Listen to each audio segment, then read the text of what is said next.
Hey, what's up, guys? Saint R. Edwards here. Welcome back to the Ski channel, where we talk about functions in this video in section 2.2. All right.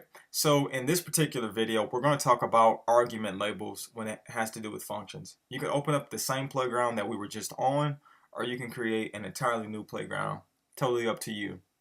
All right. So what we're going to talk about is argument labels. Argument labels are basically what we used in the last lesson, as you can see from up here. So our internal parameters are basically the argument labels. So as you can see from here, in our multiply function, we have the first number and we have the second number. Now, in this example, our internal and external argument is basically the same name, the same variable, okay? Because internal inside of the function, we use the first number, and then when we call it, it's also the same thing. Now you can change that if you want it. So say for instance you wanted to create a function that said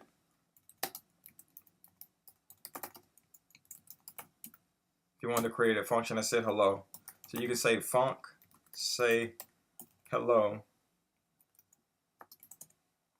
and you can say to string, all right, and string, and we'll say print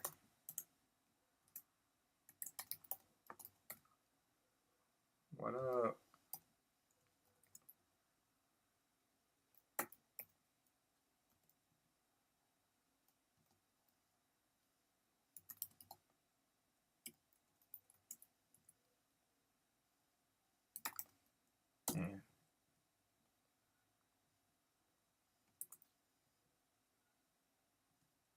So when you call this function,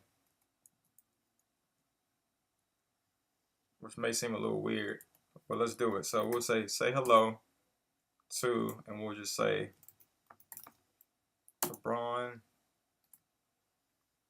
and D Wade.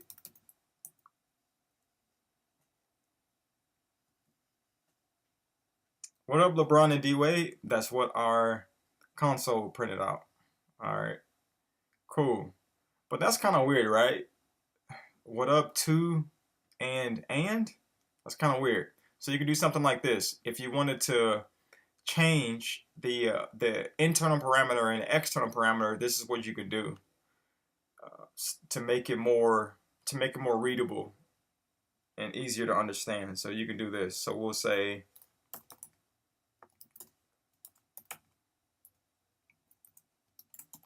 this is how you can specify internal parameter that's different from the external parameter. So we'll say hello to person, string, comma, and another person, which is also a string. All right. So you might be saying to yourself, all right, that looks cool, but what do we just do? So all you do is you just created a space in between the names. All right.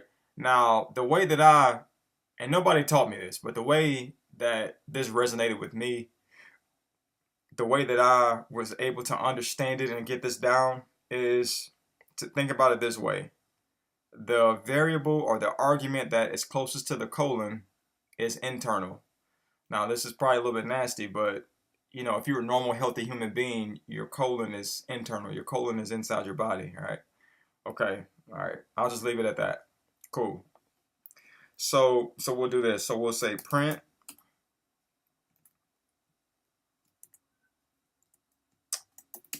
hello, and then we'll use string interpolation again.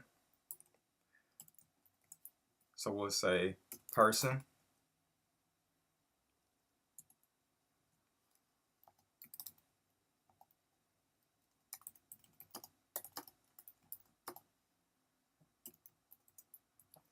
and then another person, right?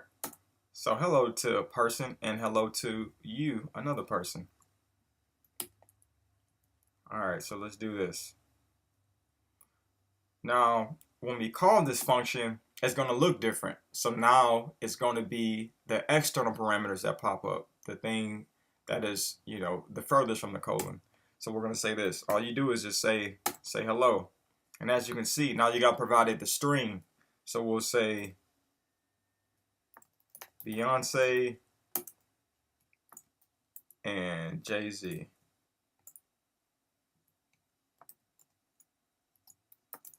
Look at that. All right, now what is our hello Beyonce and hello to you Jay-Z? Cool.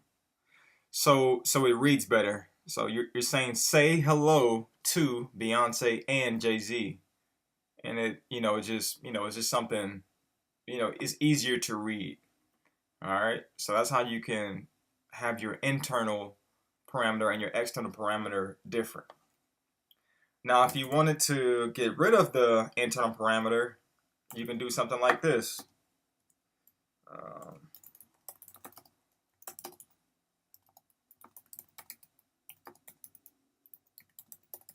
You just use the underscore.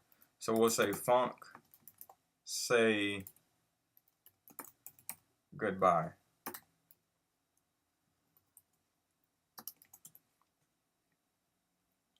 So we'll do this. You do the underscore and then a space, and then you can go to what am I doing? To string, and then you can do, well, you can do it again, but we'll just leave it as 1 right now. So we'll just do this. So we'll say print, and we'll say goodbye,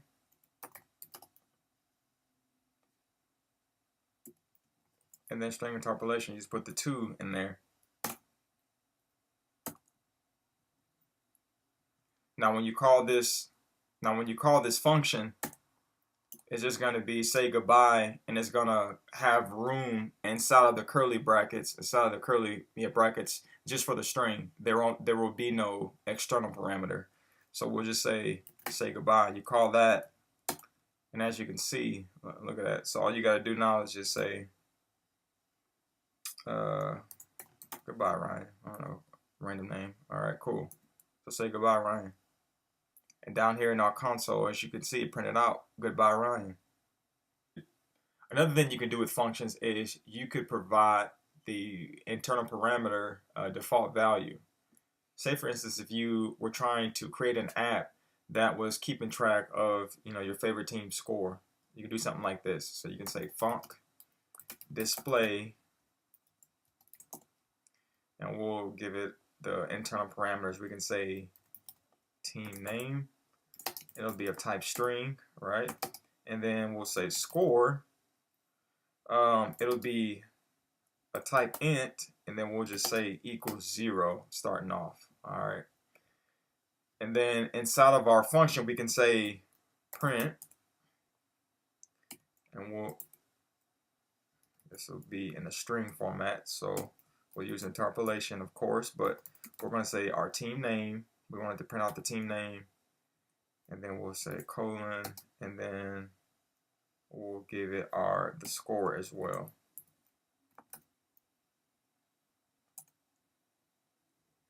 All right.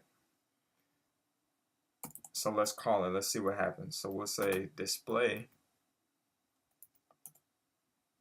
and we'll say Texans.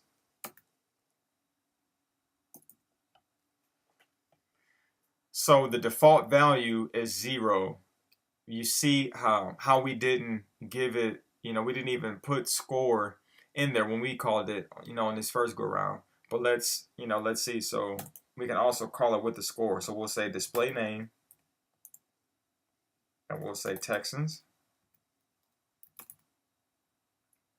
And then you do your comma, and then you do score, argument name. You see that popped up, and then we'll say, let's say they put up 54.